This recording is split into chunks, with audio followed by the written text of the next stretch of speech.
Chapter 6. There were 3 wagons on the trail below. Kitty, Cyclone, Jeremy, Rap, and Chief Henry sat their horses on the top of a ridge, watching as the ore wagons lumbered steadily along the winding, dusty road. The wagons all had the name Price emblazoned on each side panel of each vehicle. The wagon beds were filled with gold ore from mines to the north. Only a driver on each wagon, and no guards had been deemed necessary. Kitty's heart was pounding in anticipation of what they were about to do. Her palms were sweaty, and her mouth was dry. She let out a deep breath and said with determination, "Let's do this." She pulled her neckerchief up to cover her face and gigged her black and white Pinto forward, plunging down the steep bank toward the trail. The others also covered their faces and followed after. The drivers were caught completely by surprise as the 5 riders, guns firing haphazardly above the heads of the drivers, just close enough to scare them, came down the embankment and slid their mounts into the roadway just ahead of the first wagon. The drivers pulled their teams to a halt and raised their hands promptly. This had never happened to them before, and they were quickly subdued. When it was over, the drivers were left afoot. The outlaws had driven off the wagons with their precious loads. The stage had stopped off in Hunter's Corners and dropped off 2 passengers before heading out for Thimble Creek. 2 miles out, 5 riders rode out of the brush along the trail, just ahead of them. They fired above the heads of the driver and shotgun guard as they encircled the coach, their horses kicking up a cloud of dust as they milled about. Acknowledging defeat, the shotgun guard dropped his weapon into the boot and raised his hands. The driver slid the bulky coach to a halt, spewing up a larger cloud of dust. "Toss down the express box," the big man wearing a polka dot bandana across his face ordered.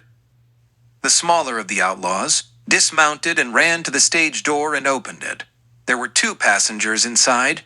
One was a spindly old man, and the other was a tall, heavy, matronly lady of middle age and beginning gray hair.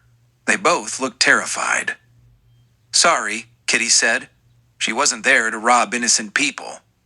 She slammed the door and climbed back into her saddle.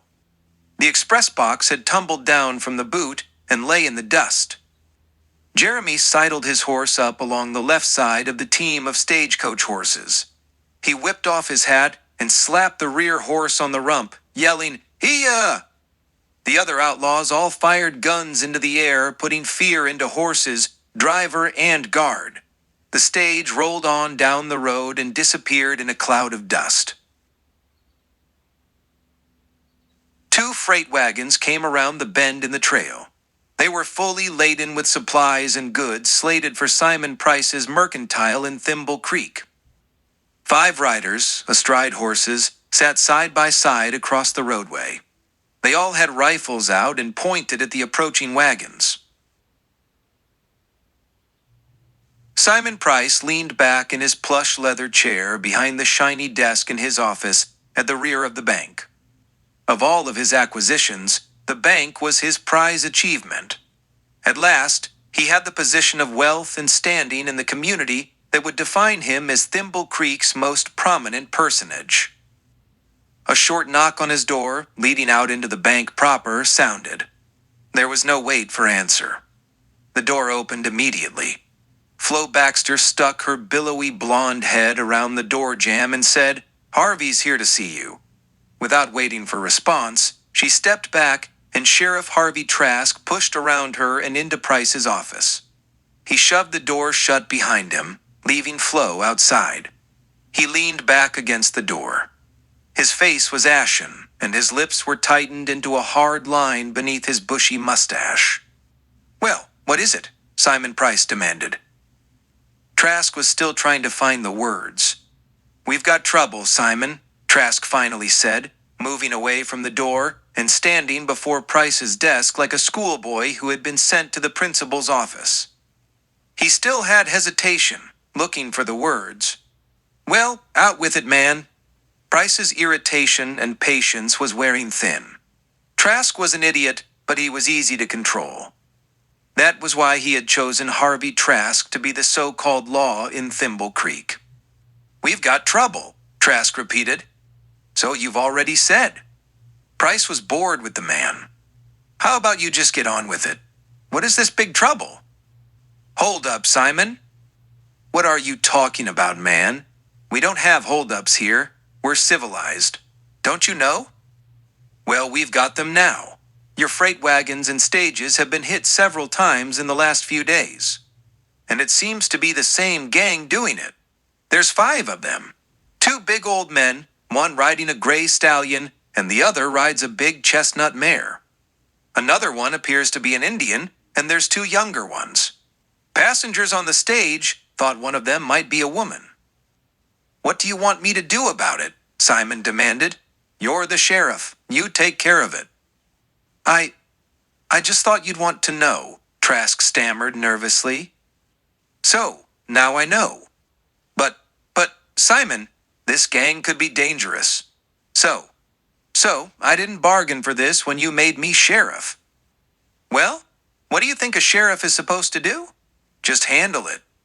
"But Simon—" "Don't, but Simon me," Price growled angrily. "Just do your job. Find out who's doing this. Stop them. Make an example of them so nobody tries it again. After all, how difficult can it be?" Simon Price had no idea. He was about to find out. For the next 3 weeks, stages and freight wagons continued to be held up by the mysterious gang. They would strike fast and disappeared even faster. Harvey Trask had had a posse out several times, and each time they were too late to stop the holdups and failed to pick up any trace of a trail. Day after day, he would ride out with his posse. Each time he rode back to Thimble Creek empty-handed, he dreaded the tongue lashing he would receive from Simon Price. It was a crushing blow when the freight office in town has been held up. Even though they had pulled off the job without being seen, it was obvious that the gang was becoming increasingly bolder. "Harvey, you idiot," Simon Price admonished. "You've got to find these outlaws and find them fast, or you'll—" "Lose my job." Trask's Adam's apple bobbed in his skinny throat. "You won't need a job, Harvey." Simon's eyes were as cold as ice. "Do I make myself clear, Harvey?" Harvey nodded. His knees felt like rubber, and he trembled. Chapter 7. It was a full moon, and the night sky was clear of clouds. A myriad of stars studded the purple blanket above. There was a sharp chill in the night air. Dew was starting to glisten on the range meadow below. Kitty, Cyclone, Jeremy, Rap, and Chief Henry pulled their horses to a halt at the crest of the hill. In the valley below, the range spread out for miles of flatland. Dark, slow-moving shapes covered the expanse, visible only as shadows. 1,000 head of cattle filled the valley. Many lying on their bellies with all 4 legs bent and propped underneath them, while others cropped silently at the grass and milling about in the moonlight. This was the far north range of the Big Dollar Ranch. 4 night herdsmen prodded their ponies about the perimeter of the herd, keeping their mounts to a slow walk and quietly keeping the herd somewhat bunched. Occasionally, the sound of a cowhand's song drifted skyward as the rider tried to calm the cattle with a low, soothing chant. "Mighty quiet out here tonight," Kitty said softly to the others. "I guess it's time we change that." She glanced to the others, then nodded her head, and said, lifting her voice to normal volume, "Let's do it." She slapped her pinto across the neck with her reins and kicked the animal in the ribs, sending him forward down the embankment, pulling her pistol from its holster at the same time and pointing the barrel skywards. The others followed after her, each one drawing pistols and firing into the sky above and shouting as they forced their mounts pell-mell down the incline. Their voices mixed with the thunder of pistol fire as they shouted and yelled. The night riders were taken completely by surprise, and it took a moment to realize what was happening. Their horses wheeled and stamped about with sudden fear, tossing their riders unsteadily in their saddles. By the time they managed to pull their horses under control and comprehend what was happening, the 5 rushing interlopers were already riding into the main body of the herd. Bedded cattle had lurched to their feet, and the entire herd began to run in all directions away from the din of human voices and the thunder of guns.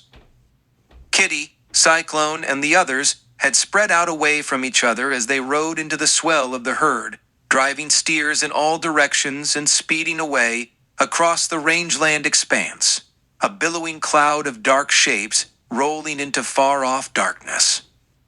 Jeremy, swinging his horse around in a tight circle, continuing to fire into the night sky and kicking outward with his stirrup boots, shagging the large brutish cattle away, felt the tug of a bullet nip at the brim of his hat from behind him. He wheeled completely around, clods of sod flying up from his horse's hoofs, just in time to see a big dollar rider bearing down on him. He saw the flash of flame from the gun muzzle as the man's 6-gun roared again. The bullet zinged over Jeremy's shoulder, barely missing him. Jeremy was just bringing his pistol up when the man slumped sideways in the saddle, but still able to maintain his perch. He had dropped his pistol and a red splotch appeared on his shoulder. Off to the left, Rap Brown was settling his big gray after having fired the shot that took the rider down. He waved his pistol at Jeremy with a big grin on his face. Jeremy waved thanks back as Rap wheeled his horse and rode on into the fleeing melee of frightened steers. The other 3 night riders had just gotten into the fray, bringing their weapons out to fire retaliation at their attackers. They had just gotten started when they saw their compadre take a bullet to the shoulder. The man had turned his mount and was quickly retreating out of the swirling cloud of beeves and hightailing it away. The others saw the merit in their friend's wisdom, turned their mounts, and rode off with him. Seeing Big Dollar men ride away, Cyclone pulled his horse to a halt, lifted his hat from his head, and waved it in the air, signaling the others to hold up. The others quickly rode up surrounding him. "Reckon those fellers will keep riding until they get back home and tell their boss," Cyclone said. "We've got these critters on the run enough now that it'll take Price's men from now till doomsday to round 'em up. Come on, we can hit their south range before those fellers get back to the ranch and bring in reinforcements." He urged the chestnut mare away at a gallop, and the others followed close behind until their shadows were swallowed up by the darkness of a faraway range. It took more than an hour to ride to the Big Dollar's south range. This was land that had been Circle C when the Carlins had owned it. Gone was the barbed wire fencing that had once separated this range from Simon Price's property. Now, all of this was his. The rangeland in this part of the spread was much narrower than the open expanse of Price's current north range, for the mountains to the west and to the east encroached, narrowing the valley, but stretching it out farther to the south. It was in this strip that Kitty and her companions found the Big Dollar's remaining herd. Though not quite as many animals grazed here, it was still a sizable herd, close to another 1,000 head. The confines of the valley kept the herd bunched fairly close. Only 3 night riders needed to be employed to guard this portion of the herd. When the attack came, the night riders were taken as much by surprise as the others that had been attending to the north range. Kitty, Cyclone, and the others came swooping in from the north end of the herd, guns firing and voices shouting. Again, the cattle that weren't already on their feet quickly pushed themselves erect and started running with the others, stampeding to the south. The surging cattle spread wide across the valley and were immediately engulfing the night riders in their wake. One rider was clawing at his pistol, trying to bring it out and retaliate against the attacking marauders when his horse was broadsided by a charging steer. He fumbled the pistol as it was clearing the holster, and it fell to the ground beneath an onslaught of hooves. He was jostled in the saddle, but remained seated as several other steers pounded up against his horse from all sides, hemming him in and keeping him in the saddle. His horse shrieked in terror as it spun around in the thick of the stampede. The rider fought for control, but failed. The horse broke free on its own and raced off southward with the rest of the stampeding beeves. The other two riders had never even gotten a chance to draw weapons. The herd was already on them, engulfing them and whisking them away in a giant wave of men, horses, and cattle, all spreading wide across the open range in a fleeing mix of confusion and endless destination. "That'll keep them even busier rounding up them beeves," Cyclone shouted as he pulled his horse to a jolting halt with the others forming up around him. They were settling their horses down, letting them stamp in place. In front of them, the receding herd was disappearing into the darkness. "Now to hit the ranch house itself," Cyclone continued, nodding to the others and then wheeling his mount toward the northeast and spurring it forward with a lurch and springing into a gallop. The others followed after. There was still more work to do this night. "Eunice, Sarah," Simon Price shouted, "stay down. Stay away from the windows." He sprang from his bed for the second time this night and rushed to the window of his second-floor bedroom, pulling back the curtains to gaze out into the front yard and outbuildings of his ranch. He had already been disturbed when riders from the night range had ridden in, sounding alarm of attack on the north herd. Peso Martin and the rest of the ranch hands had hurriedly dressed, saddled up, and ridden off to attend to the situation.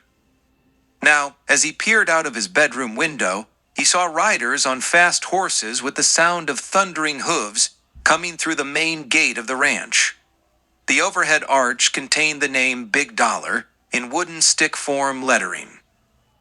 Price's eyes widened in terror as he watched the 5 riders below spread out across the yard and barnyard. His men were all gone, and he was here alone with his wife and daughter. He would be at the mercy of these attackers. Just in case Simon Price would otherwise miss their presence, the riders came in at full gallop, whooping and firing weapons into the air as they came. Price cringed and stooped below the windowsill out of sight. After a moment, hearing the sounds of destruction outside, he forced himself to bob his head upward, just enough to peer out and get a quick glimpse of what was going on outside, and then duck low once again. That quick glimpse told him that a rider had attacked the chicken coop and had let all the hens out. Excited cackles and the sound of flapping wings filled the night air as the birds flitted helter-skelter about the ranch grounds.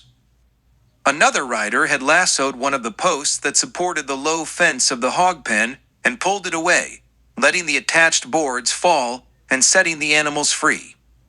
Hogs, sows, and piglets alike fled loose about the grounds, squealing and grunting with their sudden freedom.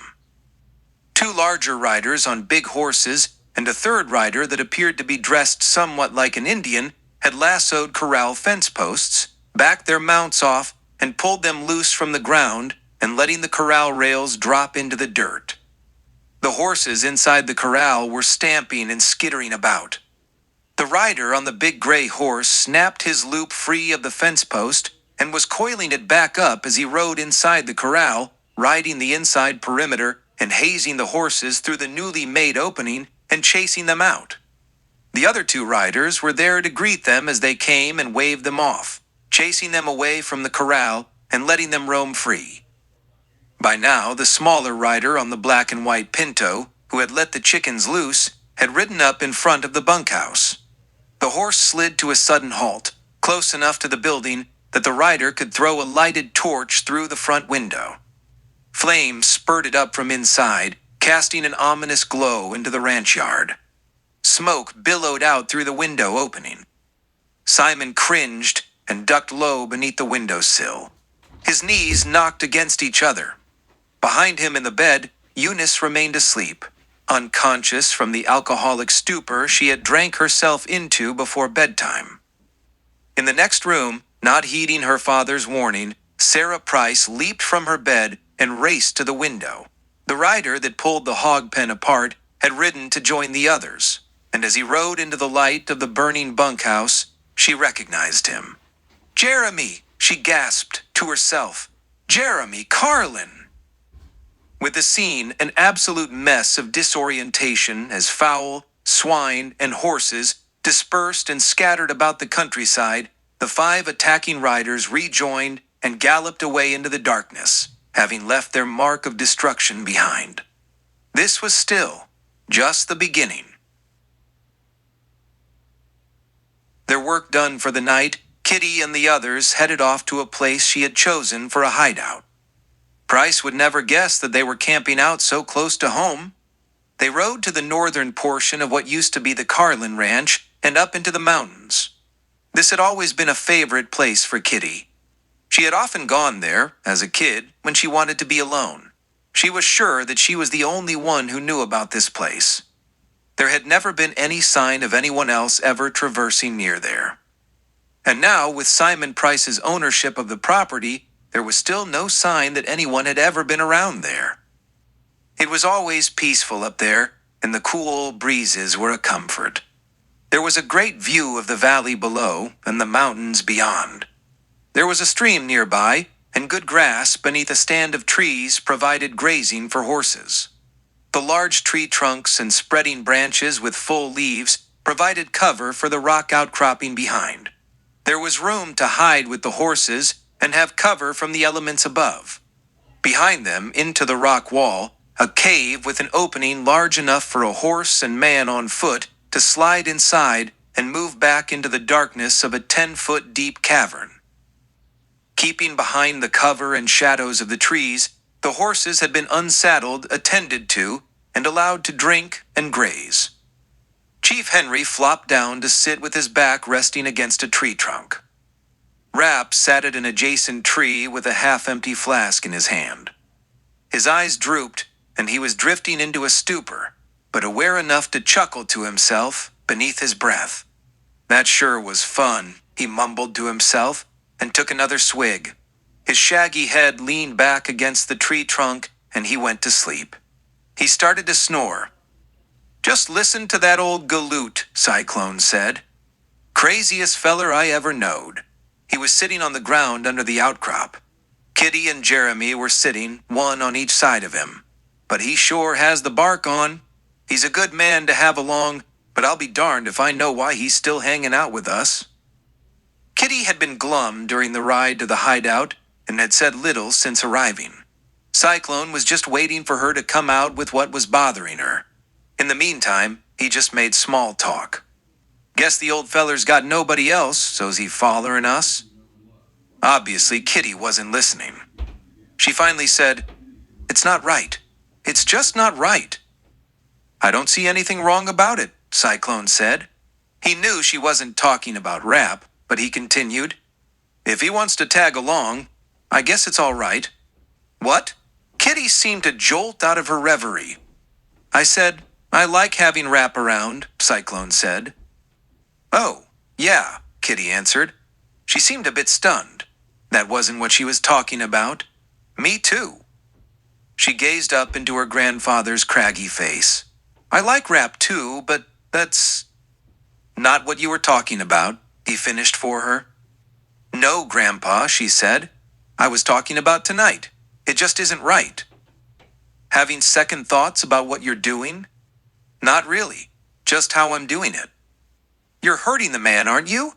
Isn't that what you wanted?" "Yes," she let it out in a hiss. "But I want him to know that it's me. I want him to know I'm the one that's coming after him, and why." "You'll be opening yourself up to a lot of trouble, girl," Cyclone said. "I know," she said, "but it's no good otherwise." She said, "But you and the others don't have to be part of it. I don't want to bring that trouble on you. And you, Jeremy, you don't have to show yourself either. But I want to. He's got to know I'm bringing him down." "I want him to know it's me too, sis," Jeremy put in. "I'm still with you, no matter what." "Look, girl," Cyclone said, "we're in this together. That's the way it is, and that's the way it stays." Kitty forced a smile as a lone tear dripped across her cheek. "At least, let's not include the others." "I don't think they'll like that," Cyclone said. "Why don't we just ask them?"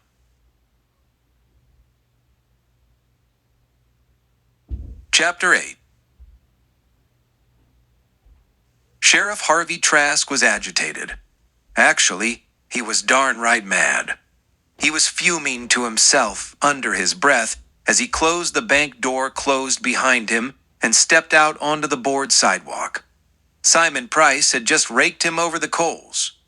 Price had done that many times before, but never with such vehement malice as he displayed this morning. He ranted and raved about the attack on his ranch the night before. "I'm telling you, Harv," Simon had blustered. "These are the same ones that's been attacking my freight and stage lines. You'd better stop 'em and stop 'em soon, or you won't just be out of a job. You'll be out of living." Harvey could feel his knees knocking as he walked on along the boardwalk toward his office. His stomach felt like it was twisted up in a knot. Price's words were still ringing in his ears, blotting out the sound of his own run down boot heels, thudding against the wood beneath his feet.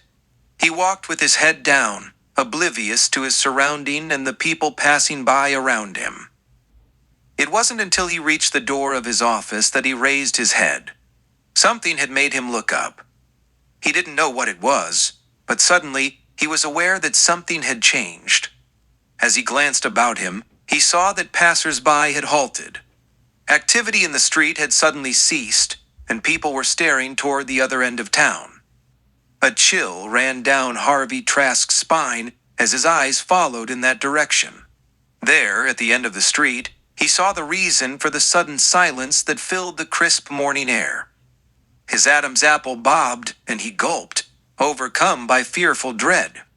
5 riders, stretched out side by side, taking up the entire width of the street, walked their horses slowly, deliberately along the gravel thoroughfare, hooves clopping rhythmically in the dust. The elder, big man in the middle, rode with an air of threatening danger. In his right hand, he held a Winchester rifle, barrel pointed skyward, and the stock resting flat against his thigh as he rode. Riders on both sides of him also held rifles at the ready in much the same manner. Sheriff Trask's hand trembled against the doorknob of the office door as he nervously forced the door open and ducked inside. He rolled to the side of the door as he closed it hurriedly behind him, leaning his broad back against the wall beside it, trying to keep himself standing upright. Sweat beaded from his brow and dripped down his cheeks into his graying mustache. His whole body trembled. The Cyclone kid smirked a little as he saw the terror in the lawman's eyes just before he dashed inside the building to hide. He glanced side to side, seeing his companions also amused. They had been riding stiffly in the saddle with apprehension weighing on them greatly, but now they seemed to relax a bit as they saw no resistance forthcoming. The townspeople were gradually moving away and disappearing inside whatever establishment was close enough to take refuge in. The riders could feel the eyes peering out windows, watching and waiting as the entourage passed by and drew up rein in front of the bank. Cyclone, with Kitty to his left and Jeremy to his right, stepped down from the saddle and handed his reins to Rapp. Kitty and Jeremy did the same and stepped up onto the board sidewalk at the entrance to the bank. Rapp and Henry stepped down and tied the horses to the hitch rail as Cyclone pushed the door open with a sudden burst. "Don't anybody move!" Cyclone shouted as they charged through the open door. Henry and Rapp took up guard positions outside, on the boardwalk, on each side of the entrance. Rifles held menacingly at the ready, with barrels pointed out into the street and covering both ends of town. "We don't want to have to hurt anybody," Cyclone warned, his deep voice booming. The threat was there, but somehow it didn't sound deadly. There were several customers inside the bank already for so early in the morning. There was a tall, lean young man standing at the teller window. He wore a trim light blue suit, and a light gray fedora hat was perched on his mat of neatly cropped blonde hair. Brown horned rim glasses encircled his eyes, accentuating the deep blue eyes. He had just cashed a bank draft and was putting a sheaf of bills into his wallet when the bank door burst open. He dropped the wallet and bills alike to the floor as his hands shot upward. He cringed nervously, and his eyes were wide with fear. Two other people were in line behind him. A thin, wizened old man wearing a green eye shade stood behind the bars of the teller's cage. Another customer, a fat little man in a tight-fitting gray suit, had just moved away from the teller window and was counting his cash before stuffing it into an already fat wallet. The elderly lady, next in line before the teller's cage, was wearing a broad hat with a large plume stuck in it. She fell backward a bit, feigning a swoon, but kept herself erect when she realized the man in line behind her had scampered aside, eyes bulging and throwing his hands high toward the ceiling. With no one to catch her, the woman righted herself on her feet and steadied herself. Of all the, she started to say, but Kitty stepped forward and pulled her away, out of the line of fire. "Tell your boss we want to see him," she ordered the teller. He stood stock still, trembling. He was too scared to move. "I said, go get Simon Price out here," Kitty repeated. She brandished her weapon toward him. He threw his arms outward, and his eyes rolled back in his head. His knees bent, and he slumped to the floor in a faint. "Oh, for crying out loud," Cyclone exclaimed. "Scared, sawed-off little runt. I sure hope we didn't scare him to death." Kitty could see the man's chest rising and falling. "I don't think so, Grandpa." She scooted behind the teller's cage. A door in the back wall was closed and had the words Simon Price, Bank President, emblazoned on it.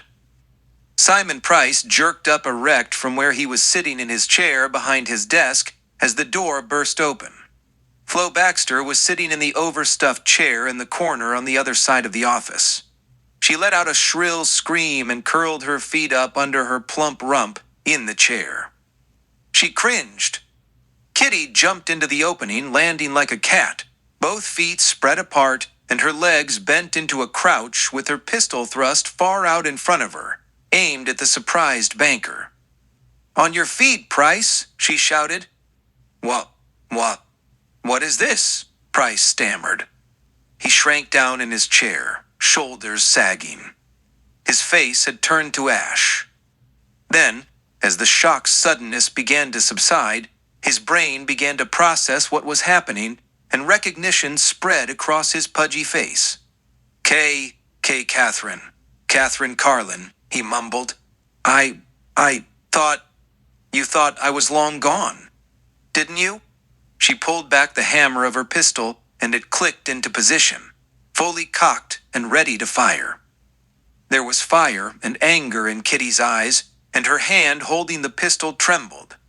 Price gaped into the maw of the pistol barrel that shook precariously in the young girl's nervous grip. He noticed her boyish rangeland attire and the pistol belt encircling her slim waist. She didn't give him a chance to respond.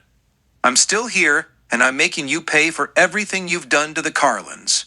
You killed my father and you stole our ranch." But, Kitty, he stammered. "You're all wrong. I've done nothing." "Nothing you can prove," he was thinking to himself as he said it. "I said get up," Kitty ordered again. Her jaws were tight, and she growled through clenched teeth. The pistol barrel was wavering even more unsteadily. Price, both hands still flat down on the top of his desk, pushed his chair back a bit, but didn't appear to be rising. Kitty's trigger finger whitened and the pistol roared, spitting flame from the muzzle and filling the room with deafening thunder. Powder smoke drifted in a cloud above Price's head. Hot lead plowed into the top of the banker's desk between his hands, just missing his fingers as he snaked them back toward his lap, the chair sliding backward away from the desk. His eyelids drooped, and he kept both eyes clenched tight shut for a few seconds before he dared to reopen them. He saw Kitty stepping forward, cocking the pistol once more. He raised his hands and stood up quickly. He saw the big, older man step through the doorway behind Kitty. Jeremy had stayed out front, keeping guard on the other people out front. Who are you?" Price stammered. The old man's pistol was even more intimidating than Kitty's. His hand did not shake, and the old man's face was grim with deadly determination. I'm the Cyclone Kid, Cy snapped. And right now, I just might be the gent that's gonna send you packing to hell if you don't do what my granddaughter tells ya. Gee, granddaughter? Price mumbled. I didn't know. Doblet, where'd you come from? Just do as she says. The mortgages, Kitty hissed. I want the mortgages, deeds, and loans. You hold on everyone's ranch around here. Where are they? They're in the safe. Price's gaze strayed toward the iron box on the floor behind his desk. The door was closed. He slumped back into his chair. Open it up, Kitty ordered. Those mortgages won't do you any good, Kitty. They are all recorded at the courthouse. It doesn't matter, Kitty hissed. Just get them. Price didn't move. He was frozen with fear. Now, Kitty ordered again. Her pistol thundered, and the bullet tore into the leather backing of the banker's chair, just to the left of his left ear. He scrambled out of the chair, lightning fast, dropped to his knees and started twirling the combination dial to the safe. Sweat beaded off his brow and dripped off his chin. In a matter of seconds, the door was open, and he was clawing at stacks of paper, pulling them out to fall on the floor beneath him. His eyes strayed toward the Smith & Wesson .38 caliber pistol lying on the top shelf inside the safe. Don't even think about it, Kitty ordered. He was too scared anyhow.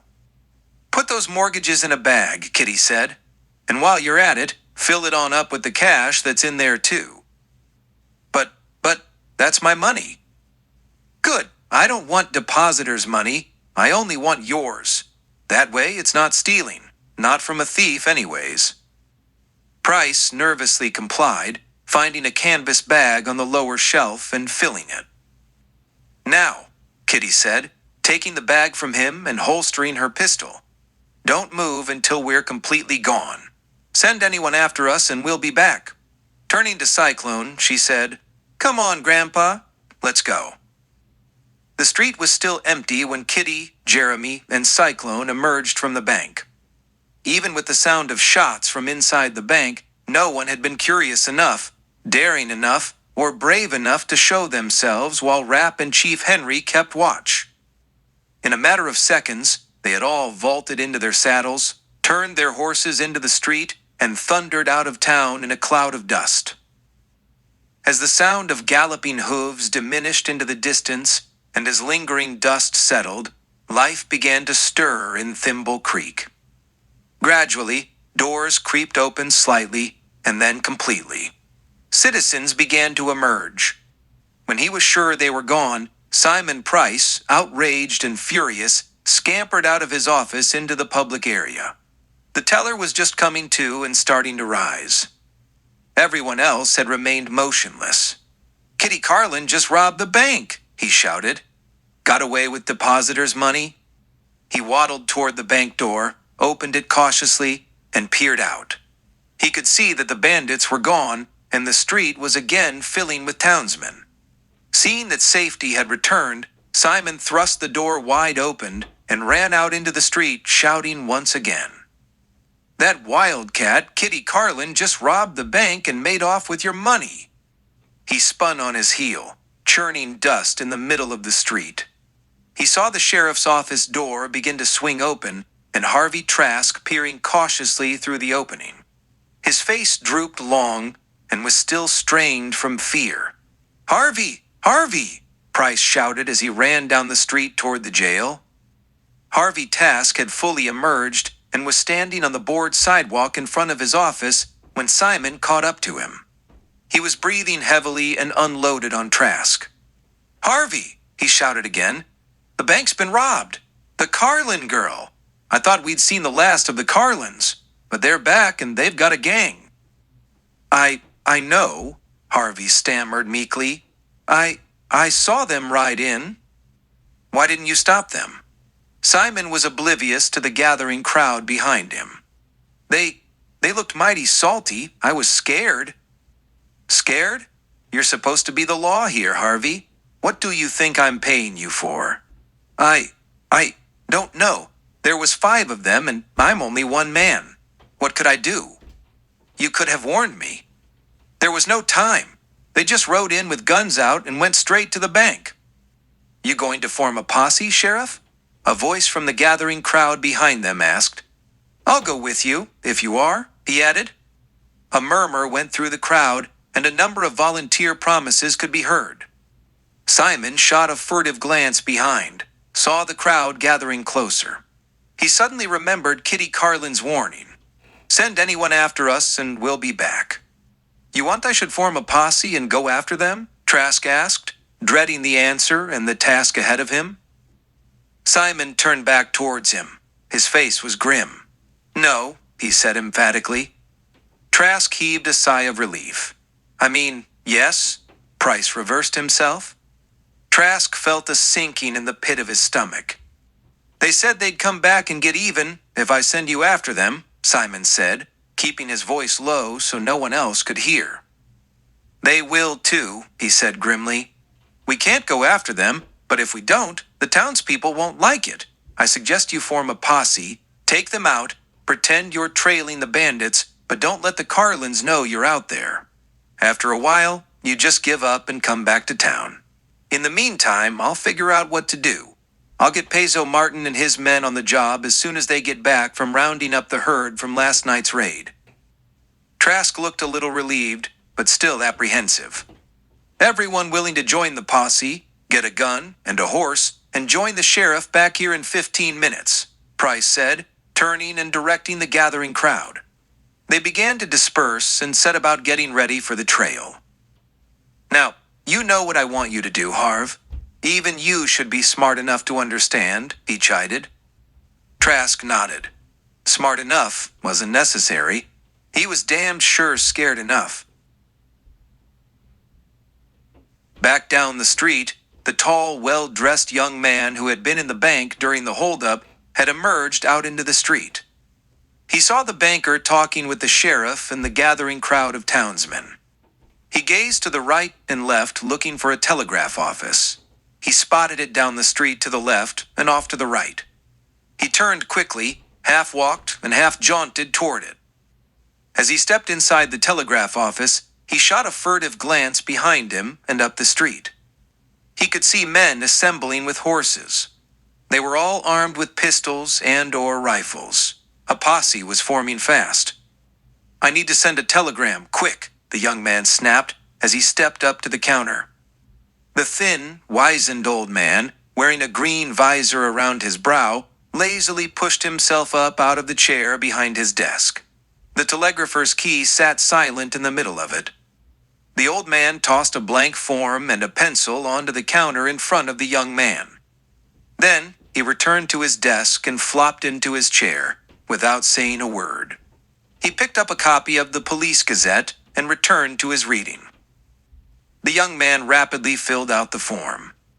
To Ned Zane, Associate Editor, Beadle and Company, 95. William and 41 Platt Street, New England, News Company, Boston, Ma. Just witnessed daring bank robbery, Cyclone kid still alive. Has new gang? Advise immediately. Awaiting response. Chris Coulter. Get this right out, Coulter ordered, setting down the pencil. I'll wait for the answer. Chris Coulter watched through the plate glass window as the gathering posse assembled down the street. 10 minutes later, the telegraph key began to stutter. Posse men were already mounting up on their horses. The return message said, "Get the story. We'll hold space for next edition." With that, the young man darted from the telegraph office and headed down the street toward the livery. He would need a horse if he was going to join the posse. "Haven't got a horse left," the aging hustler said. His voice was raspy. He was plump with a sagging gut that protruded over his belt between the straps of his suspenders. What was once red curly hair was now faded with gray thin locks. Worn-out jeans were rolled above his run-down boots. Everyone joining the posse took every last one of them. "I've got to get with that posse," Chris Coulter said. "You sure you haven't got something? I'll ride anything, even a cow." He was exaggerating to make his point. The old ostler grinned and chuckled. "Ain't even got a cow," he said. "Well, I didn't mean a cow, you know. I just need a horse. Even an old one will do. Anything that I can ride." The old man looked the young man up and down, taking his measure. His eyes started to twinkle. "You're a mighty tall drink of water, mister, but I might be able to help you out. That is, if you're up to it." Coulter eyed him quizzically. "I do have something you can ride, but it might be a mite short for you." "That's it?" Coulter queried with incredulity. His eyes were wide in surprise. "This is all I got, bub," the ostler cajoled. He had let it into the barn from the corral out back. He had a bridle on it, and he had to pull hard on the reins to half-drag the reluctant animal inside. What is it?" Coulter asked, hardly believing what he was looking at. "This here is a genuine Mexican burro," the old man said, patting the animal's right rump. "She moves slow and not always pleased to take you where you want to go, but she's a ride anyhow." Through the open front door of the livery, Coulter could see the entire posse mounted. They were ready to move out. "Guess she'll have to do," Coulter said. "Throw a saddle on her." "Okay, bub, but she's short. The stirrups will be almost on the ground." "Just hurry up," Coulter ordered. The posse was already moving out. It took only a few minutes for the ostler to saddle the burro, but the posse was already beginning to look small in the distance near the outskirts of town. "Shortened the stirrups as much as I could," the ostler said, leading the burro out of the livery into the street. "Hope you can manage it." "Don't worry about me. I'll manage just fine." He took the reins from the old man and turned to step into the stirrup.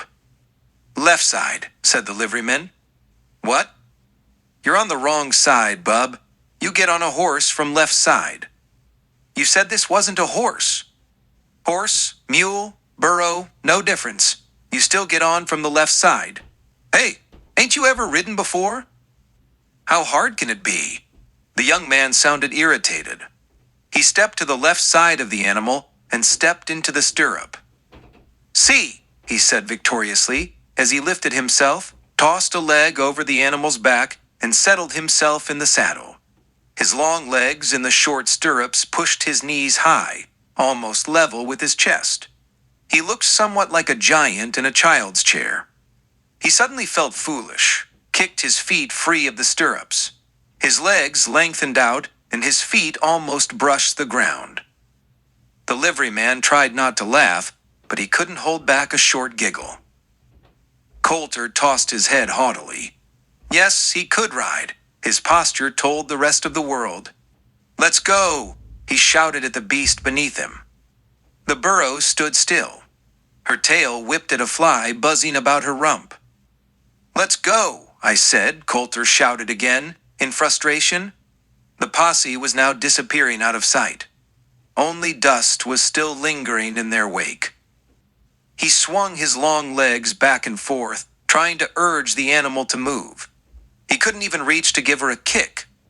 "How about I just point you in the right direction and give her a swat on the rump," the ostler said, pushing the animal straight down the middle of the street, pointed in the direction the posse had taken. He gave her a hard slap and yelled, "Hey-ya!" The burro trotted forward following the posse's trail.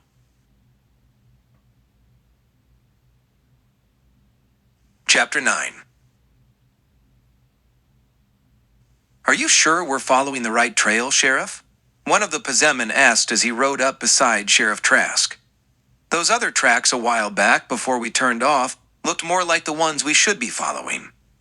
"Look, I'm the sheriff here. I know what I'm doing, and I don't need a grocery store clerk like you telling me what to do," Trask snapped. I didn't mean anything," the man stammered apologetically. I just thought, just leave the thinking to me." Trask spurred his horse and shot him forward away from the posse man, leaving him behind in the dust. He knew he had followed the wrong set of tracks. The last thing he wanted was to be seen by Kitty Carlin and her gang. But he had been seen. Twice, in fact.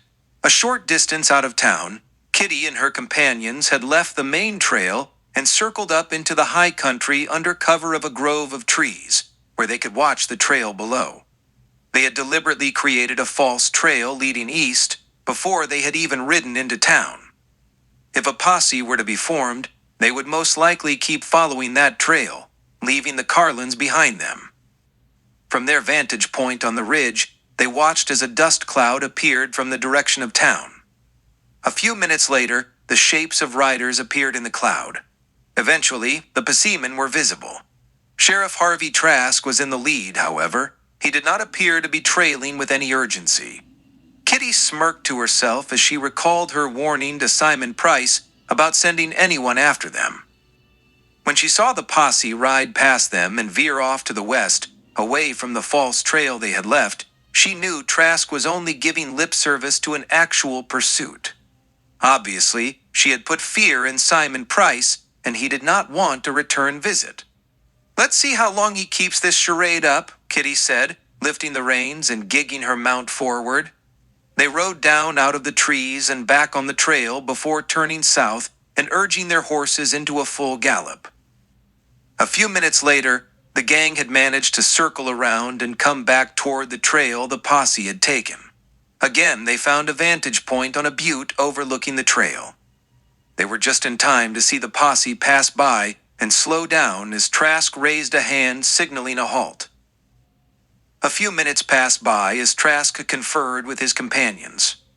Then, as if arriving at resolution, they turned their mounts and headed back along the trail from whence they had come.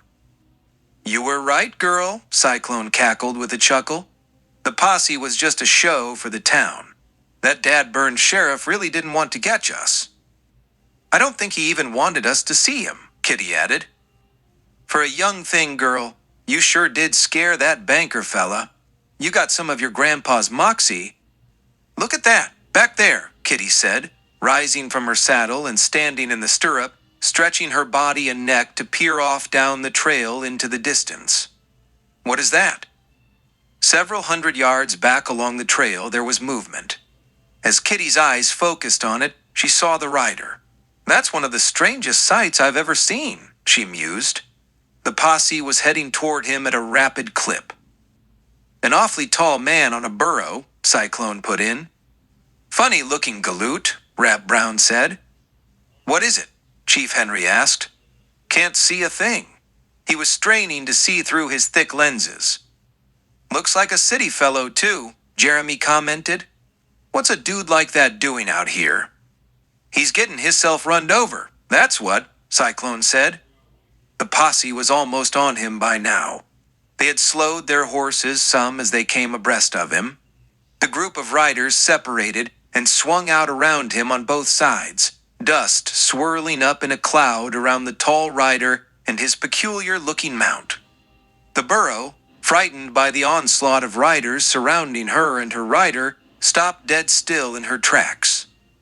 Fear took over and she began to spin around in place, churning up more dust. The rider felt he was losing his balance and gripped the reins tighter. This only frightened the animal more, and she suddenly bolted forward out of the melee of Paseemen and ran off down the trail, bucking and kicking her hindquarters wildly in the air behind her. The posse continued on toward town, unaware of the difficulty they had caused the rider. "That animal's out of control," Kitty shouted. "That dude's likely to be killed." She lashed the reins across the pinto's neck and sent him down the incline toward the trail. "Let's hope the posse don't look back," Cyclone said. He then sent the chestnut mare forward after his granddaughter. The others followed. By the time Kitty caught up to him, Chris Coulter had fallen from the saddle and lay still, face downward on the trail. The burro had continued to run on, still kicking at hind legs. She finally came to a halt and milled idly about by the time Kitty dismounted beside the still form and turned him over. The young man's horned-rimmed glasses had slipped off his nose and hung askew halfway down his face. Kitty felt something stir inside her as she gazed into the dude's handsome face. He appeared to be all right, just unconscious for the moment. She lifted his shoulder and let his head loll into her lap. She smiled. Very handsome, she thought. Cyclone had just ridden up and looked down from his saddle. A grimness settled in his eyes. He saw the look on Kitty's face, and he thought to himself, that girl's gonna need a heap of growing up. My name is Chris Coulter, the young man said when he came to. He was in the shade of a spreading oak tree up on the butte, where the gang had been watching the posse. He was sitting with his back against the tree trunk, and his glasses were back in place on his nose. I was trying to catch up with the posse. The burro was all the livery had available, but she wasn't much use. And you didn't know how to ride either, Jeremy supplied. Coulter sighed. I guess not, he said sheepishly. Maybe we ought to shoot this Jasper, Cy, Rapp said with a gleeful smile as he drew his pistol and placed it under the young man's chin. Coulter immediately stiffened and arched his neck, pulling his head back. Him being with the posse and all? Put that away, Rapp, Cy ordered. He sounded irritated, but he really wasn't. He was getting used to Rapp's playfulness. Rapp grinned and stifled a chuckle. He pulled the weapon away and slid it back into his holster. The young man watched apprehensively, holding his breath as the pistol barrel retreated away from his chin. He let out a deep breath as the iron slid into leather. Don't you worry, young fella, Cyclone said reassuringly. We ain't gonna hurt you none. But if you don't mind, how about telling us what the heck you're doing out here on that thing you thought you was riding? Coulter turned his eyes away from the piercing gaze of the Cyclone kid, as if hoping this whole nightmare might go away. It was at this point that he was fully aware of his surroundings and the outlaws encircling him. His glance finally fell on Kitty Carlin. It was as if he had been stabbed. His breathing halted for a second, and he swallowed the huge lump in his throat. She was smiling at him, and he saw the light of interest in those green eyes. I was following the posse. To get a story about you, he stammered. A story? Cyclone asked. About us? He appraised the young man's suit and city attire. You one of them newspaper fellas? Not really, Coulter answered. I am a writer, though. I work for beetles. You work for bugs? Rapp exclaimed, his dark pupils growing wide against the whites of his large eyes. Huh. You must be an idiot or else you think we are. Beetles is a magazine, Rapp, Cyclone exclaimed. A maga? What? You mean they're big bugs? No, Rapp, Cyclone said. Not bugs. We're talking about beetles, not beetles. But it's with a D, not a T. T, Rapp said. Makes no difference to me. I can't read nohow. That's just what we're talking about. Readin'. Beetles with a D is the name of a magazine. And a magazine is a bunch of papers put together with stories to read. Something like a newspaper, only the stories ain't true. Oh, Rapp said as if he understood, but he really didn't. Whatever, he mumbled, stood and stalked away to sit beneath a different tree by himself. You're wrong, the young man protested. He was finally gathering his wits and had found his voice. Fear had subsided. We print the truth, but we try to make it more interesting. In other words, you just lie about people. Make 'em into something they ain't. I ought to know. There's been a passel of lies told about me over the years. You know who I am? Yes, sir, Coulter answered boldly. You're the Cyclone kid. That's why I came out here. I saw what happened back there in town, and I wanted to follow up on the story. You're after the wrong story, Sonny, Cyclone chided. The story you should be chasing is about a crooked, evil, mean banker that deserves to get what we're giving him. That's what I'm talking about, Coulter said, his interest suddenly piqued. To himself, he thought, this might be better than I thought for or ever hoped for. Tell me what this is all about, Coulter added, and I'll see to it that the whole world knows about it. That's not the kind of story you fellas write, Cyclone scoffed. That won't sell like the stories you usually make up. We don't make up stories, Coulter protested. We might embellish them a little, but we try to keep to the spirit of the truth. Truth is what you call it? Them stories about Wild Bill Hickok. You call them truth? He was just a big bag of wind. A gambler and a drunk. And Bill Cody, you call him Buffalo Bill. He ain't nothing but a two-bit actor. And Wyatt Earp and Bat Masterson were saloon keepers and pimps. Everyone has their faults, Coulter said. We try to minimize them and concentrate on the essence of a man. Whatever, Cyclone fumed. You know I don't understand them big words. Grandpa, Kitty put in, I think he means that he tries to write about what a man really stands for. Thank you, miss, Coulter said, casting a smile back at Kitty. Her eyes were glowing. My name's Kitty. She was practically purring, and the young man was melting. Gold danged city boy, Cy grumbled, glaring at his granddaughter. His brow furrowed deeply in a dark frown. I'm glad you understand, Kitty, the young man said. It's the legend we try to preserve, not just the man. Legend, my foot. Gold dang lies, even you ask me. Is that what you call those lies you've been telling about me? I've never written about you, Coulter said. I'm new to the business, but my boss, Ned Zane, used to write about you. He hasn't for a long time now. The public lost interest in you years ago. The stories just weren't saleable anymore. Lost interest? Not saleable? You young whippersnapper? Let me tell you a thing or two about the Cyclone Kid. He's just as interesting as ever, and can still outride and outshoot any of them dime novel heroes, as you call 'em. I'm sure you are, sir. That's why I'm here. To get the story about you, today.com right now. You ain't writing nothing about me. I've had enough lies told about me to last a lifetime.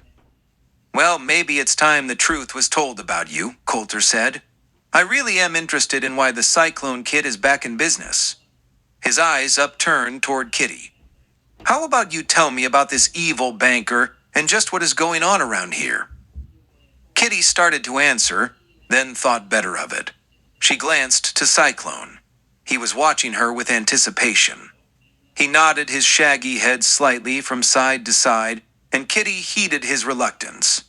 She caught herself starting to tell the tale, then thinking better of it, she found herself in agreement with her grandfather. Maybe we've already said too much, Kitty said. Yes, Cy put in. Maybe it's about time we got you back where you came from, but I'm afraid you're already set on telling what you know about us. I don't know anything, the young man blurted. Well then, let's keep it that way. And if and I find out you've writ lies about us, you'd better hope we don't cross your trail again. Your lying days will come to a sudden end. You want I should finish him, Cy? On hearing Cyclone's warning, Rap called from where he lay in the tree's shade. His hat was tipped down over his face. He spoke through it, not bothering to look out. Never mind, Rap, Cy said without taking his eyes off the young writer. We're just setting the ground rules. Ain't that right, Mr. Coulter? His words were slow and deliberate. Why, yes, he answered. That's right. He glanced Kitty's way and noticed the promise of assurance in her eyes. He started to rise. I'll be leaving then, he said. As he slightly staggered to his feet, and for the first time, he had suddenly remembered about his burro. My burro, he muttered. Where is she? She took off some time ago and headed back to town. They always return to where they're fed, Cyclone said as he tried to push himself to his feet. Kitty, Jeremy, and Chief had already stood up. Don't worry, Kitty said. We won't make you walk back to town. We'll take you back. That's not such a goody day, girl, Cyclone said. If we're spotted close to town, we're going to be asking for trouble. He's right, Mr. Coulter, Kitty said. I'm sorry. That's all right, the young man answered. And please, call me Chris. You don't have to call me Mr. Kitty beamed. Okay, Chris. She smiled broadly. Dad burn it all anyways, Cyclone grumbled to himself. Chapter 10. It was mid-afternoon when Kitty and Chris Coulter riding double on her pinto pony, rode into the main street on the outskirts of Hunter's Corners. Having ruled out the possibility of escorting the young man back to Thimble Creek, it had been decided that he would be taken to Hunter's Corners, where he could take a stage home. Coulter had not been told that home didn't necessarily mean Thimble Creek, although it was obvious that it was his expectation. Kitty had managed to persuade Cyclone to take the young man herself. She maintained that she was perfectly capable of being out on her own, and that she should find no threat in the sleepy little town of Hunter's Corners. With considerable reluctance, Cyclone gave in. More and more he was finding it difficult to deny his granddaughter anything, even if it wasn't for her own good. She was a strong-willed girl and very capable on her own, much like her father and mother. And even like himself, but he tried not to accept that. So, he went along with it. It was agreed that once she had divested herself of her charge, she would ride straight back and meet them at the hideout. "I thought this was your hideout," Coulter had said. Realizing his slip of the tongue, Cyclone gazed about him. "Well, yes it is," he lied. "But we wouldn't want word getting around that it is, you understand? If you tell a soul about this place, you better light out fast, 'cause we'll track you down and let Rap have at you." "Now you're talking," Rap answered, removing his hat and rolling over onto his side where he could see the young man. A big grin was on his face. "You're a mighty big target, Sonny. Yes, sirree. It'll be hardly a chore at all." He giggled with menacing anticipation. A cold chill ran the length of Coulter's spine. He swallowed hard and nodded his agreement. "Don't worry about Rap and Grandpa," Kitty had said soon after they were on the trail. Kitty had slid forward in the saddle, making some room for Chris Coulter behind her, but he was just too large and found himself sitting on the rear rim of the cantle. It dug into him, especially with the jogging pinto pony's stride, and he was uncomfortable. It wasn't long before he slid himself behind the saddle and straddling the pinto's bare backside. He had been holding on with his arms around Kitty's narrow waist, and as he slid backward, he pulled her back into the center of the saddle. She relaxed and leaned back into his chest. She could smell the last surviving hint of his cologne. They're all talk and no bark. That is, unless the chips are down. Then I wouldn't cross them. The ride to Hunter's Corners was pleasant for the two young people, and they found themselves very comfortable with each other's company. So, when they rode into town, they both realized that the trip had been way too short. Kitty felt wistful that she would never see this young man again once she put him on the stagecoach and sent him on his way. Chris Coulter, on the other hand, was sure he would see this girl again. Besides, there was a story to be had, and he had no intention of leaving the area. Bert Riley and Lou Fisher were just a bit tipsy as they emerged from the saloon. They'd been on the trail for days, and when they rode into Hunter's Corners, they were mighty thirsty. 2 hours of wetting down the alkali dust in their parched throats left them just a bit inebriated and a little worse for wear, but they weren't totally impaired yet. They teetered a bit, standing on the board sidewalk in front of the saloon. The batwing doors they had just pushed through were still swinging behind them. They started to step off the walk into the street to retrieve their horses tethered to the hitch rail. That was when Bert Riley spotted the rider coming along Main Street. He halted suddenly, and flinging his weathered hand against Lou Fisher's chest, forced him to cease his own movements. "Hey, Lou," Riley said. "You see what I think I see coming down the street?"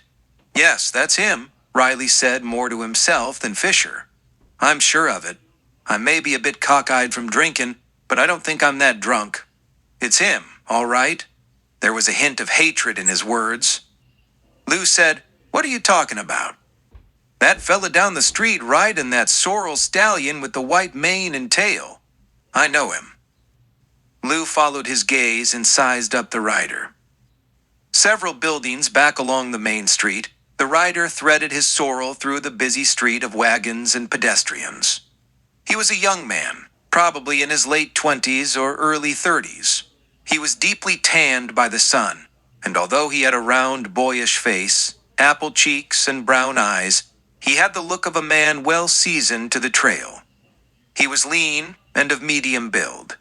Had he not been folded into his saddle, it would have been obvious that he would stand just under 6 foot. Neatly cropped brown hair could be seen protruding from beneath his compact brown Stetson hat, loosely held by a chin strap. He wore a black string tie and a gray shirt, bloused at the shoulders. Tapered black denim trousers poured into the tops of dusty black stovepipe boots. He wore a black leather gun belt with a holster on each side. Plain black-handled Colts resided in each pouch. They showed signs of considerable use. "That's Matt Starr," Bert Riley said, turning his head away from view of the street as the rider approached and passed on by. "He's a United States Deputy Marshal. Had a run-in with him once. He put me away in jail for a few years. Shot my brother while doing it." "He still got anything on you?" Lou asked, watching the young man ride on down the street. "Nah," Bert scoffed, "but I got me a score to settle with that Jasper." He was rubbing the handle of his holstered pistol as he said it. There was venom in his words, and his eyes were dark and filled with hate. He watched as the lawman kept riding. It didn't look like he intended to stay in Hunter's Corners. He seemed to be merely passing through. "I think maybe we ought to trail that hombre a ways, Lou," Riley said, still watching the young lawman ride on. Kitty spotted the young rider coming toward them and thought to herself, "What a handsome man." She suddenly felt a little guilty, feeling Chris Coulter's arms around her and eyeing another man. But then again, why shouldn't she? This man with her meant nothing to her, and in a few minutes, he would just be a pleasant memory as she sent him on his way. Matt Starr tipped the brim of his Stetson and smiled broadly as he passed by the black and white Pinto carrying double. Kitty blushed shyly and smiled back. Chris Coulter could hardly not notice the interest in the young rider's smile. Bert Riley and Lou Fisher were just mounting up as Kitty and Chris Coulter rode by. They neck-reined their mounts and headed off down the street in the same direction Matt Starr had ridden. Starr had already reached the outskirts of town as the two men got started along the thoroughfare. They kept their mounts to a fast walk, not wanting to overtake the young lawman until well outside of town. Further down the street, in the opposite direction, Kitty had reined her Pinto to a halt outside the stage depot. There was no stage currently in waiting outside. "I want a ticket for the next stage to Apache Wells," Kitty said to the attendant at the ticket window after having tied her black and white to a hitch rail nearby. Chris Coulter stood just behind her. "Apache Wells?" Coulter exclaimed. "I don't want to go to Apache Wells." "Apache Wells," Kitty confirmed to the wizened old agent who was staring questioningly at Coulter. "You're sure?" he asked. "No," Coulter flashed. "Yes," Kitty said emphatically, pushing several bills of currency forward in front of the agent. He saw the determination in the girl's eyes, flitted a glance toward Coulter, who looked a bit defeated, then back to Kitty. "Yes'm," he agreed, raking in the bills. "Next stage to Apache Wells ain't due out till 3 this afternoon," he said as he handed Kitty the ticket. "That's fine," Kitty said, taking the ticket and turning to hand it to Coulter. She grasped his arm and led him away from the window. "I don't want to Apache Wells," Coulter reiterated, as Kitty pushed the ticket into his hand. "I've got to go back to Thimble Creek." "You're going where I tell you," Kitty said. She reached into her jeans pocket and pulled out a roll of bills. She peeled off several sheafs and shoved them into the young man's hands. "You can get yourself a train ticket there and get yourself back home." "But I can't, Kitty. I've got to go back to Thimble Creek. All my luggage and things are there. I've got to go back for them." "You don't need them. I gave you enough money to buy new things." "But I've got my job to do." "Do your job back where you came from. There's nothing for you here." "Nothing? You can't mean that."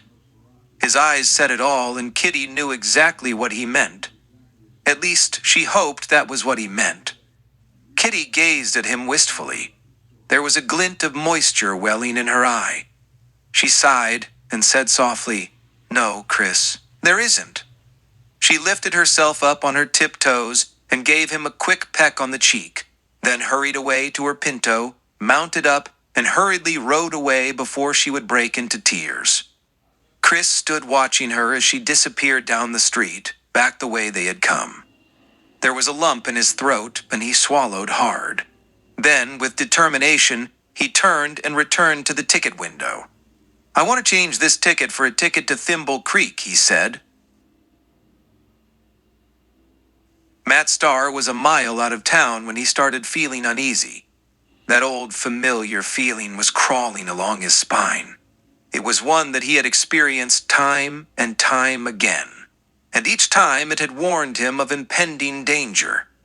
The first time he had looked back to check the trail behind him, he had seen nothing out of the ordinary. But the second time, he saw dust rising and the shapes of two riders emerging from it. The next time he looked back, the riders had plainly closed the gap and were much closer. They were obviously traveling faster than he had been. He had been keeping the sorrel to a brisk walk. He loosened the reins a little and urged the horse into a little faster pace for a minute or two, then glanced back behind him. The riders were coming a little faster now, so he gigged his mount into a faster trot. He glanced back and saw the riders coming even faster and gaining on him. His instincts told him that whoever these men were, they were definitely after him. With a quick jab of his heels into the sorrel's ribs and letting him have his head, he sent the animal into a full gallop. A quick glance behind him told him the riders had quickened their pace also. He could see them plainly now. They were riding hard after him, and they had pistols out and raised shoulder high. Something buzzed past Starr's ear as the roar of a six-gun behind him sang out. He twisted in the saddle, holding the reins in one hand and clawing at his pistol with the other. Another shot rang out behind him, but the shot must have gone wild. He brought his own weapon up and fired behind him. The two riders quickly pulled up rein on their mounts, separating from each other to make a smaller target, and fell back a little as Starr fired twice more in succession. Without looking to see if he had done any damage, Starr turned back forward and urged the big sorrel to a faster gallop. Seeing the lawman ride off, the two gunmen spurred their mounts back to full gallop in pursuit. They started firing again. The trail up ahead of Matt Starr was beginning to narrow as it wound upward alongside of a steep hill. It was turning gravelly and loose stones slid beneath the sorrel's hooves as horse and rider continued to climb upward into the high country, with the hillside rapidly falling away to a narrow ledge on the outside of the trail. Their pace slowed considerably as they neared the apex of their climb. Fortunately, the pursuing riders were also forced to slow down, but they kept on firing at the fleeing lawman.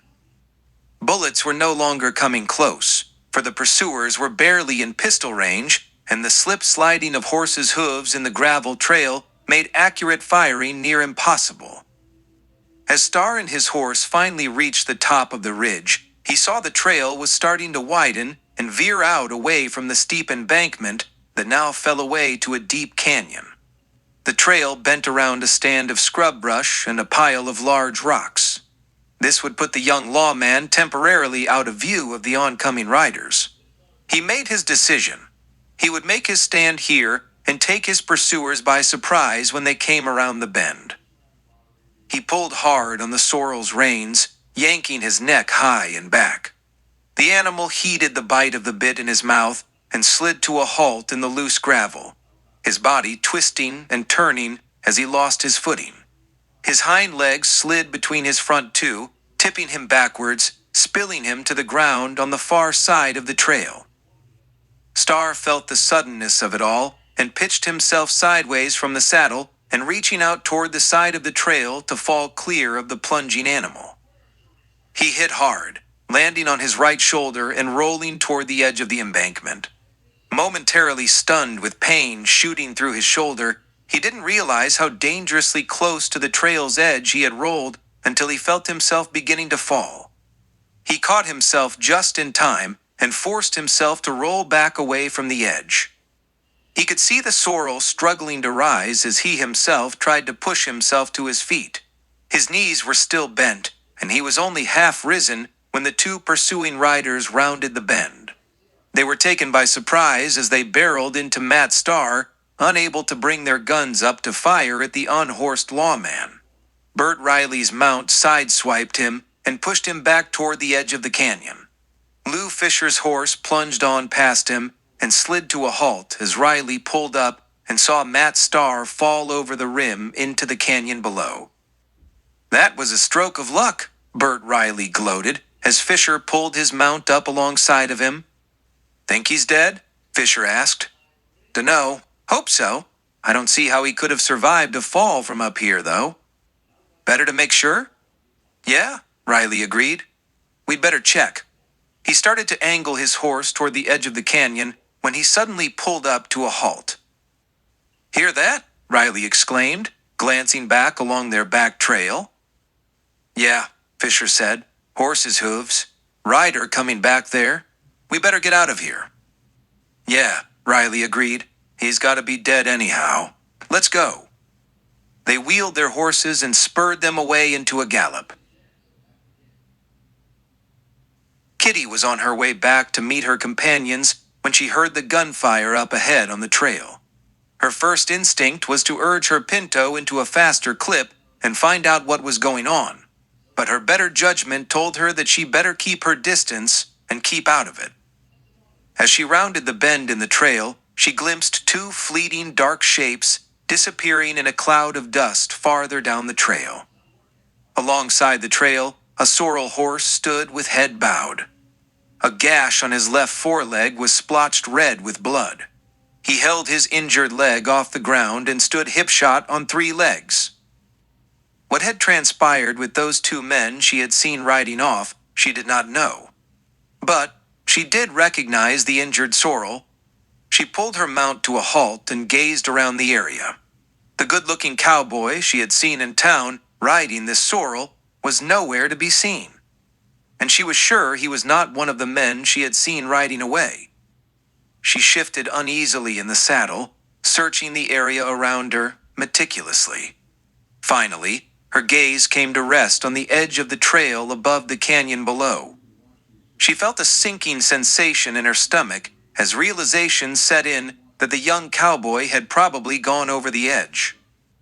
Slowly and warily, she urged her pinto toward the side of the trail where she could look over into the chasm below.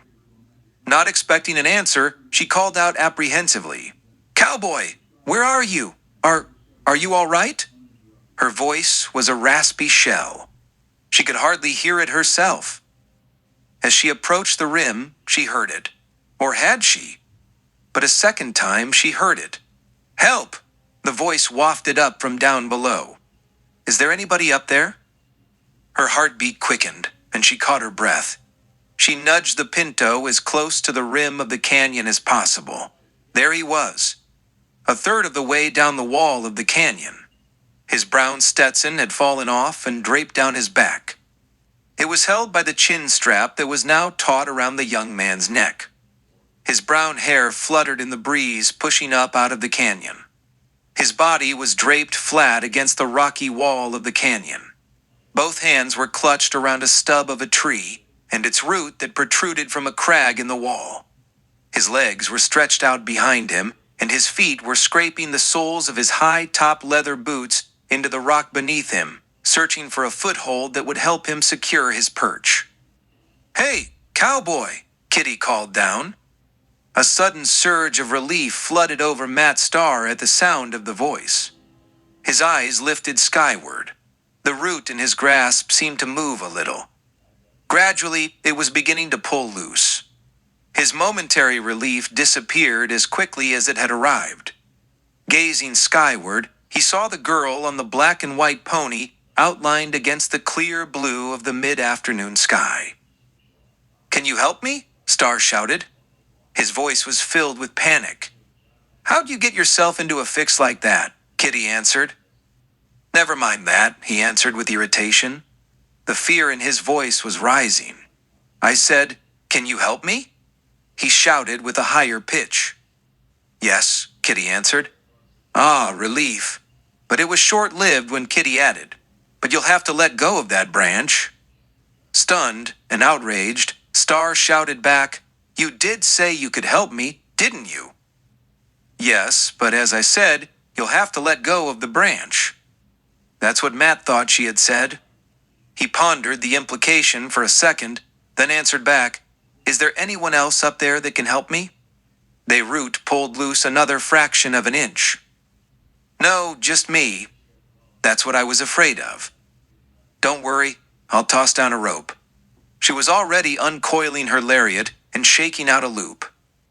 It dropped flatly down the wall of the canyon and hung loose, a few feet above his head. Kitty let out a couple of coils, and it slid fairly close to where the lawman clung.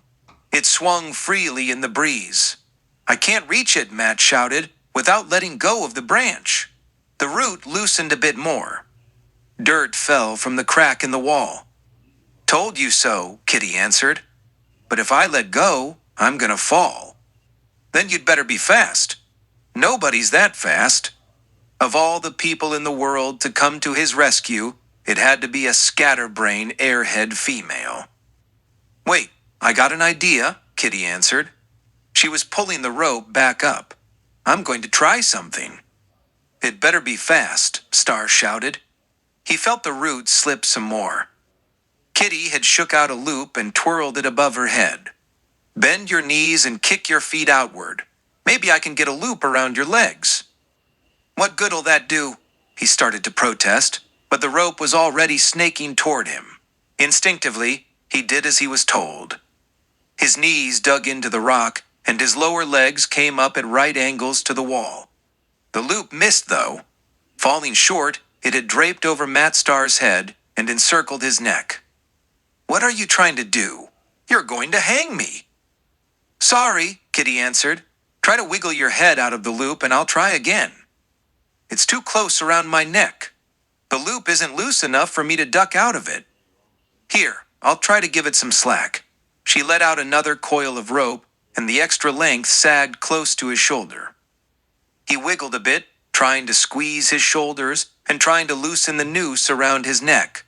He winced with the movement. His injured shoulder still carried stabbing pain from falling off his horse. The noose seemed to slacken a little, but it was still too close around him. He dipped his chin and tried to grasp the rope with it, but it was to no avail. It's not going to work, he shouted back up to Kitty. Can't you at least let go of the branch with one hand and grab the rope? I'll try, but I don't think so. He started to loosen his fingers, but the root gave some more, and he slid another inch down the wall.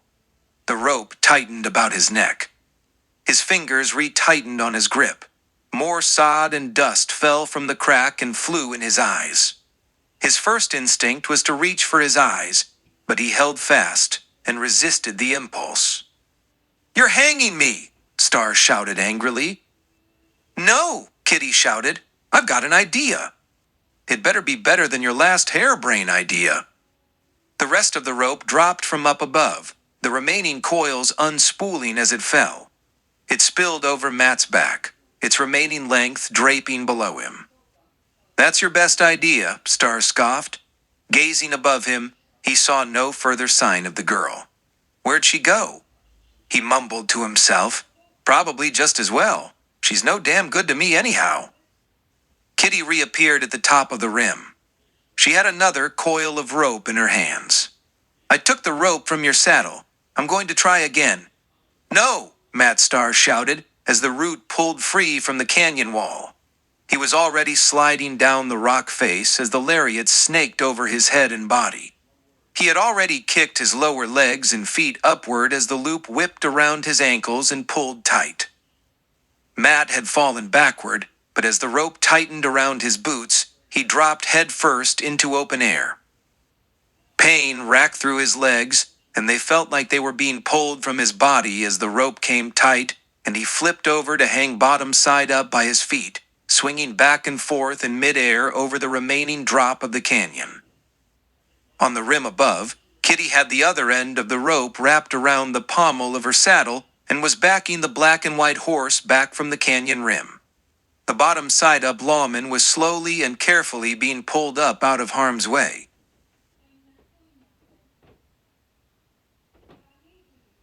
Chapter 11. Who are you? Who were those men and why were they after you? Kitty's questions had been coming fast, so fast that she wasn't waiting for an answer. Matt Starr was annoyed and was just ignoring her as he bent over, holding the sorrel's foreleg off the ground and propping it over his knee while he applied the bandage. He had washed the animal's wound with water from his canteen and applied salve from his saddlebags. He had used this salve on his own cuts and abrasions that he had endured from his fall and subsequent rescue. His shirt was torn and tattered in several places, and his collar was torn open where his string tie had once been. His once shiny black boots were now scraped and dirty. He was hatless, as it had fallen from his head while falling into an upside-down position. His left-hand pistol had fallen from its holster and dropped to the bottom of the canyon. He had, however, retrieved the gun he had dropped when he fell from the sorrel's saddle.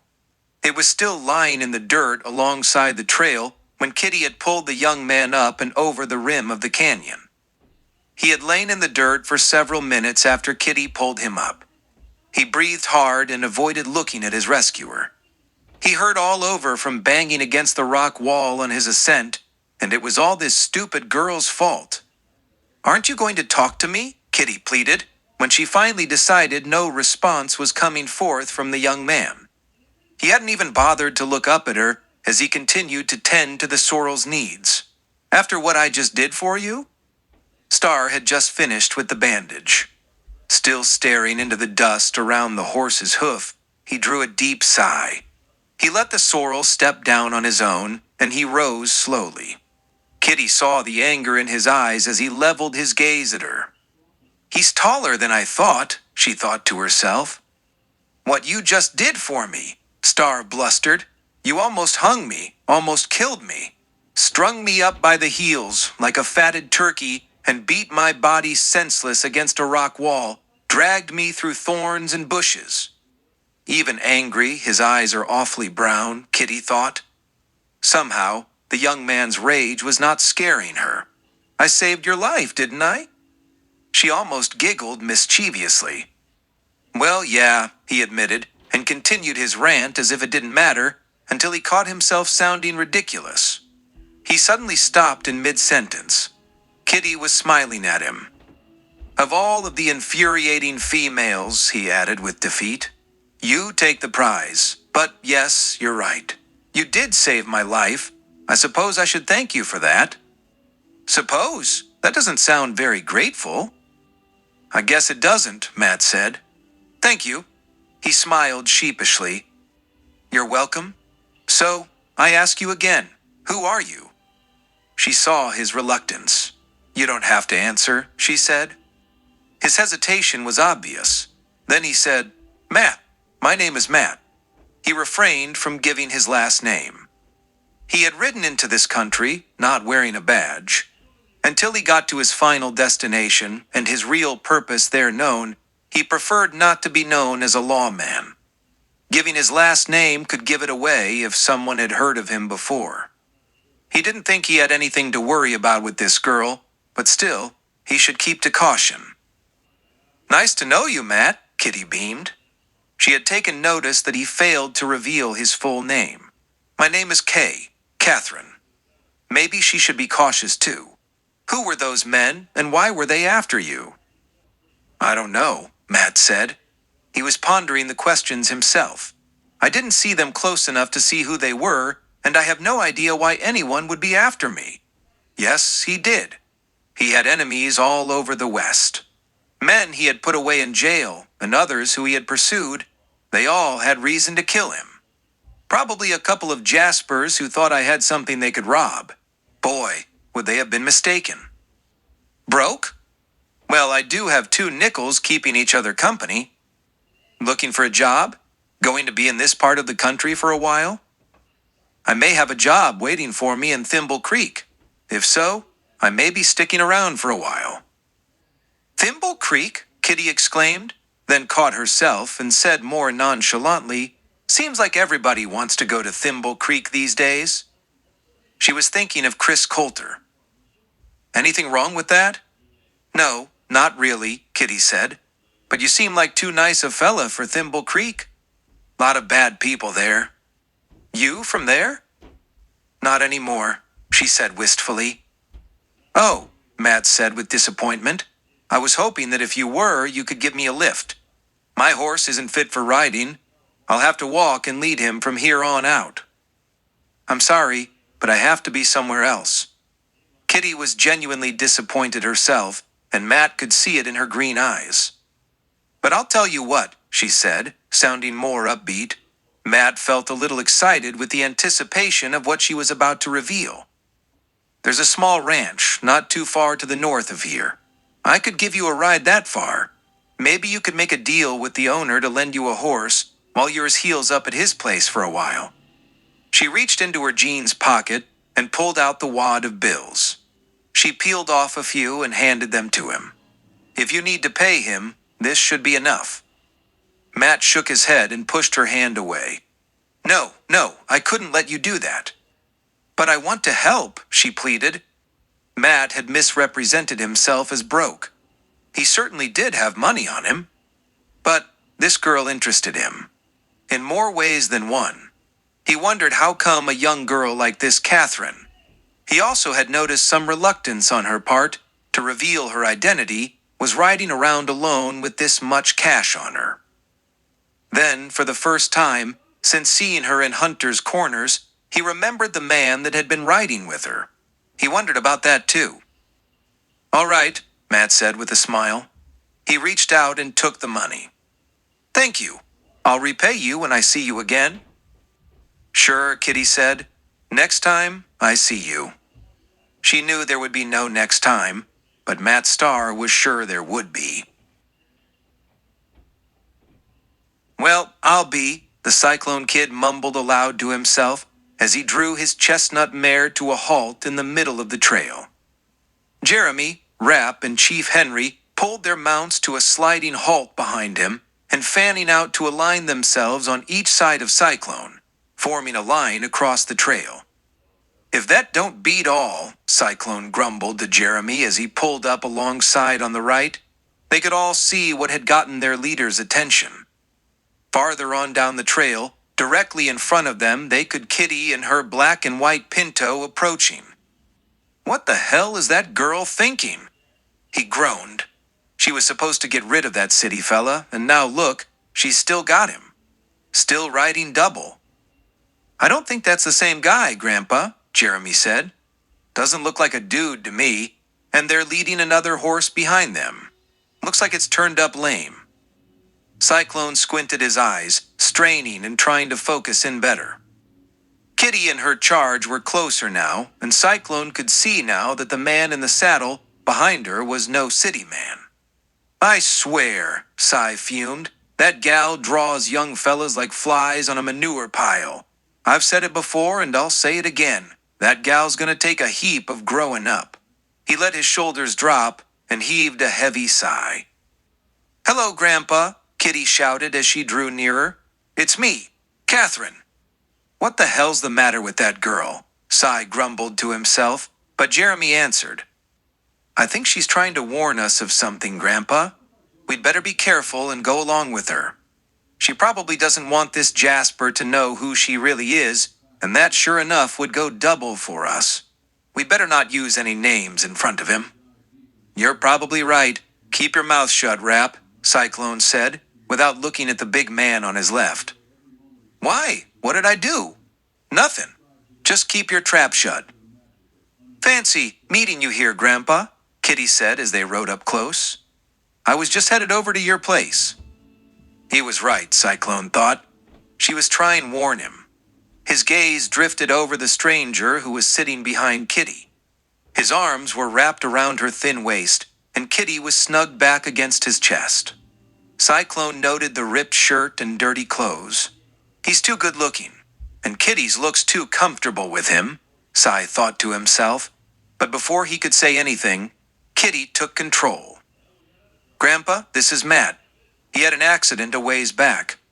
His horse is hurt, and I'm taking them to the Anders spread, just over the ridge." She nodded to the left of the trail. "To see if he can make a trade."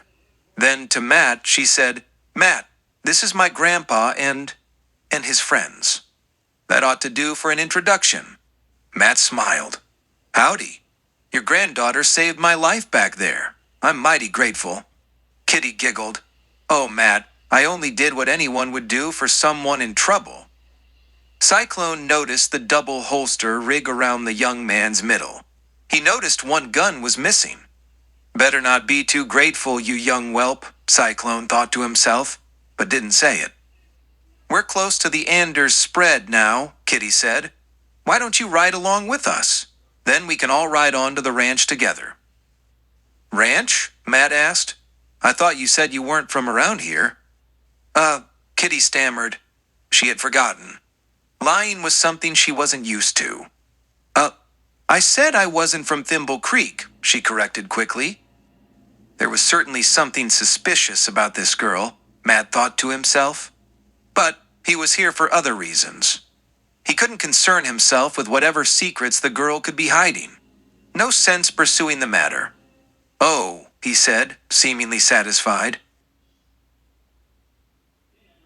"I'll gladly pay you for your trouble," Matt said, reaching into his hip pocket beneath the leather gun belt and pulling out his wallet. Kitty's money was still in his other pocket. Kitty, her grandfather, and the others had let Matt star off at the top of the ridge above the Anders place and let him walk his sorrel down the incline toward the barnyard. Kitty had made the excuse that they needed to be going. She didn't want Henry Anders mentioning any of their names in front of this young man. Matt was sure there was some other reason why Kitty and the others did not ride all the way in with him. More and more he was suspicious of the girl, her rough-looking grandfather, and his strange companions. "That won't be necessary," Henry Anders waved him off. "I'm glad to help."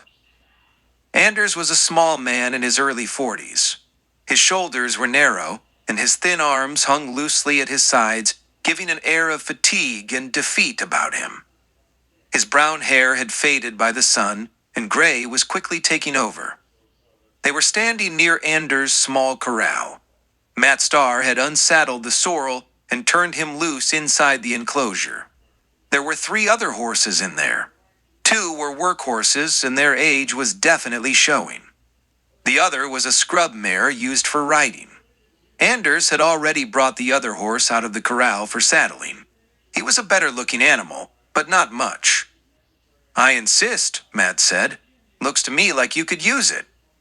He had noticed the rundown shack that served as a house. There were nice clean curtains at the windows, though. Plainly, effort was certainly made to make what they had a home. What served as a barn, next to the corral, was just as shabby, but in much more disrepair. The land around them was dry and sparse of grass. "I have to admit," Anders said, "things haven't gone too well since we came out here last year." "Oh?" Matt said. "Where did you come from?" "Back east. I was working in a bank and I was going nowhere. Just enough to get by and save a little. But, looking back, it was better than what I got now. The work is hard. My wife and I are aging quicker than we should, and the kids have to go without a lot of the time." "What made you settle here?" Matt asked. "Saw an ad in the newspaper. Said this was prime land. Even had a picture of it. Didn't look anything like this, though." He turned, gesturing and indicating the surroundings. "The price was right, and we could afford it with what savings we had. Darn near took the whole account. Didn't leave us much to work with. Had to borrow from the bank in Thimble Creek. Now we're deep in debt.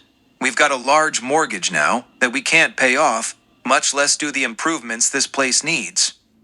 "Well," Matt was pondering the poor man's plight. "When you got out here and saw the place, you must have known you'd been swindled." "That was what I thought at first," Anders said. "But the owner told me that from the time I bought the land until the time we got here, there had been a drought and a blight of beetles. Ruined the land," he said. "Did you ask for your money back?" "Of course I did, but he wouldn't give it back." Said a deal was a deal. Said, why would he buy it back now? It was no good to him anymore. With land like this, I'm surprised you could borrow money, much less a mortgage, Matt said. The man that sold this land to me is the town banker, also. It's still strange that he was willing to let you borrow and take out a mortgage against the property. He probably would like to have the land back if we default on the mortgage. That way he could resell the land to some other poor sucker. Besides, with the right kind of improvements, the land might be able to become prosperous, he told us. I don't think so, Matt said, shaking his head. Did you go to a lawyer to see if you had any recourse? Yes, but there was only one lawyer in Thimble Creek, and he worked for the man who sold me the property. Just who is this man who sold you this place? His name is Simon Price. Chapter 12. I know where their hideout is, Chris Coulter said with enthusiasm and excitement. Inside him, he could feel a great story welling up. He was sitting in a rickety wooden chair in front of Sheriff Harvey Trask's battle-scarred desk. The old lawman was leaning back comfortably in his swivel chair. His legs were crossed and one knee pushed against the edge of the desk. He was picking at his teeth with a toothpick. Matt Starr was sitting to the right of Chris Coulter, and Simon Price was sitting on the left. Peso Martin sat with the left side of his rump perched on the front corner of the sheriff's desk. Everyone's attention had suddenly peaked. Trask dropped his legs and sat erect in his chair. Price leaned forward to peer expectantly into the young man's face, and Peso Martin leaned down closer. Matt Starr, however, showed no such heightened interest. He wasn't sure if he liked what he had been told about the outlaws. He was sure he had already met up with them, and the mysterious Catherine was most certainly Kitty Carlin. She had hardly appeared to be a wildcat, as Simon Price had referred to her. There had been something about her that he liked. He had seen an innocence and a purity in the girl. Simon Price, however, was a different matter. Matt didn't like him at all. There was nothing innocent or pure about him, that was sure. What he saw in the man only solidified the impression he had gotten while talking to Henry Anders at his rundown ranch. He didn't like Harvey Trask nor Peso Martin either. The latter he judged to be a very dangerous and deadly man. Matt had ridden into town late the night before and took a room at the hotel. There had been no point in making his presence known before morning anyway. He had taken advantage of a good meal and a warm bath before turning in for the night. He had met Flo Baxter when he checked in at the hotel, and by morning, the whole town knew of his arrival. Sheriff Harvey Trask was waiting for him in the lobby when Matt descended the stairs that morning. He was wearing a fresh gray shirt without a tie and new black denim jeans. He had purchased a new gray hat with a chin strap and had procured another 6-gun to fill his empty holster, shortly after arriving in town the night before. Trask was escorting Matt Starr to the sheriff's office when the morning stage rolled into town and Chris Coulter got out. On seeing the sheriff, the young man hurried forward. He was excited and anxious to tell of his adventure with outlaws. Matt immediately recognized him as the man he had seen in Hunter's Corners the day before, riding double with the mysterious girl that had saved his life. Now, as they all gathered in the sheriff's office, Matt had quickly been apprised of the situation that he had been called in to investigate, and the young man was continuing to relate his experience. He had told of meeting Kitty and her brother, Jeremy, the Cyclone Kid, Arapaho Brown, and Chief Henry Two Owls. This was the first time Simon Price had heard the names of Kitty's and Jeremy's companions.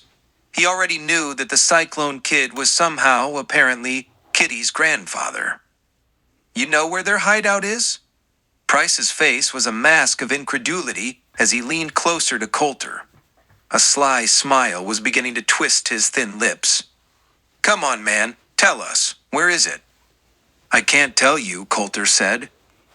Price's hint of a smile disappeared and he glowered. But you just said, I'm trying to tell you that I'm not sure that I would know how to get there. the young man continued.